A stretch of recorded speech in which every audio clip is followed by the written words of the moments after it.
Hello everyone, welcome back to another Project Gladiator weather forecast. Today I'll be covering the weather for August 4th of 2023, and currently we have a slight risk extending from North Dakota into northwestern South Dakota into parts of Montana and Wyoming, as well as a marginal threat that I likely will not cover in today's forecast for southern Missouri through central Arkansas into northern Louisiana.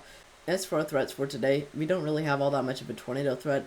As for wind, we do have a 15% for the slight risk region with the possibility of violent winds, which is going to be the primary threat for today.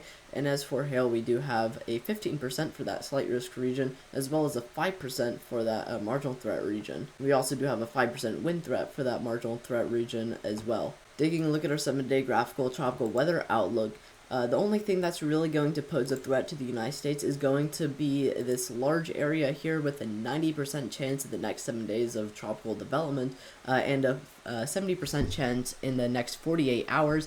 This is likely going to pose a threat to the United States by next week. It isn't going to pose a threat to the United States this week, however, it is expected to pose a threat next week, but it is good to monitor this over the next couple of days, and I will definitely be monitoring this week as for updates for next week.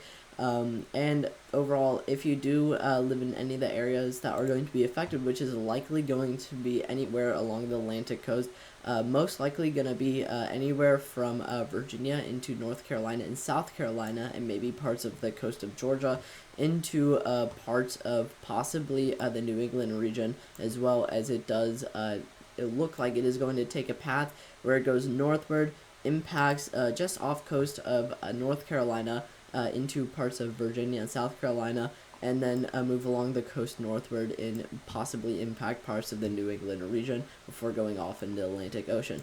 So do keep that in mind for next week if you do live in any of the areas that are expected to be impacted by this tropical system next week.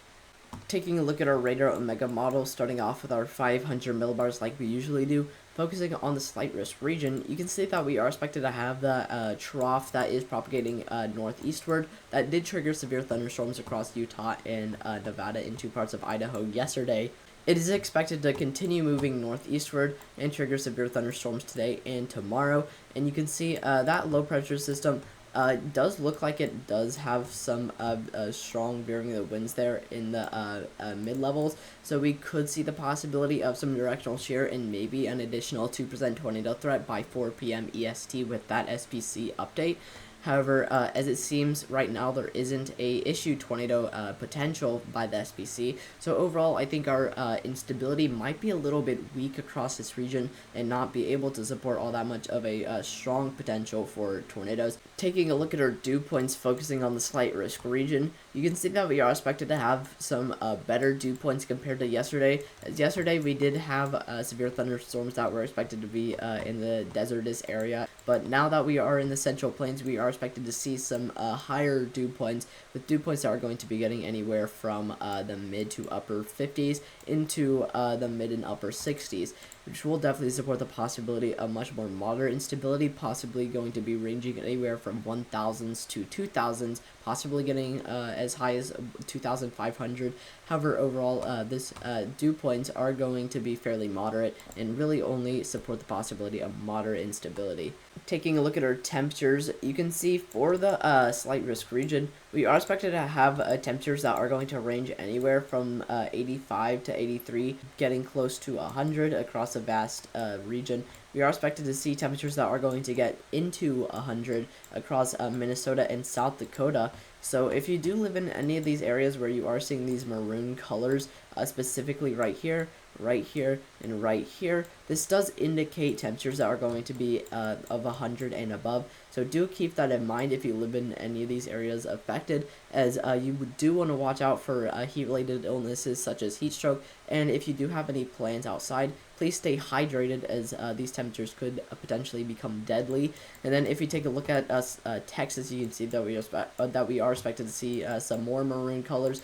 Across southern Texas, you can see some of those maroon colors. Across western Texas, you can see some maroon colors. And across northern Texas into parts of Oklahoma, we are expected to see some maroon colors. So do keep that in mind. Also, if you do live in any of these areas that are expected to see maroon colors, Again, make sure that you are watching out for heat-related illnesses such as heat stroke and staying hydrated if you have any plans outside, as these temperatures could become deadly. But as far as instability goes regarding these temperatures, you can see that we are expected to have a wide range of temperatures, a wide spectrum of temperatures across this region right before storm development, and this wide range of temperatures does mean that there's going to be a lot of temperature displacement, which will lead to overall stronger winds as temperature displacement does affect winds a ton.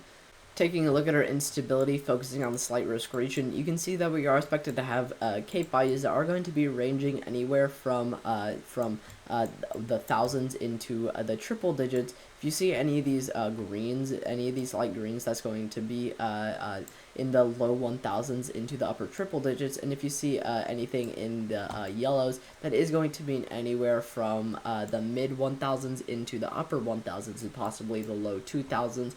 So we are expected to have some fairly overall limited instability across this region, which will only really be indicative of the possibility of small to medium hail, as well as the threat of damaging winds, to potentially violent winds with the temperature displacement that I did mention earlier.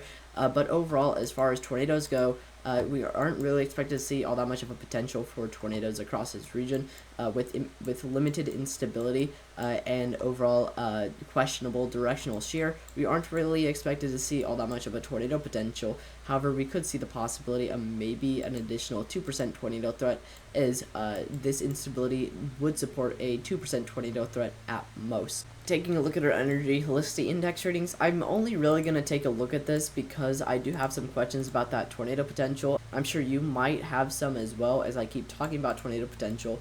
However, overall, as it seems, we don't really have any energy helicity index readings across this region. This is not going to really support the possibility of a 2% tornado threat.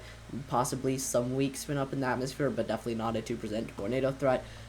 So it does look like we do have the directional shear from that shortwave trough, and I will pull up a sounding that I just grabbed from Pivotal Weather in a second here, but it does look like we have the directional shear to support tornadoes. However, we don't have the instability to support tornadoes. So overall, our main threats for today, our primary threat is going to be violent winds with a strong temperature displacement that I showed you earlier, and the instability that we have, as well as the possibility of small to medium hail. And as for that sounding that I did mention, we don't have the instability. You can see for the skew T side, we don't really have the instability to support tornadoes.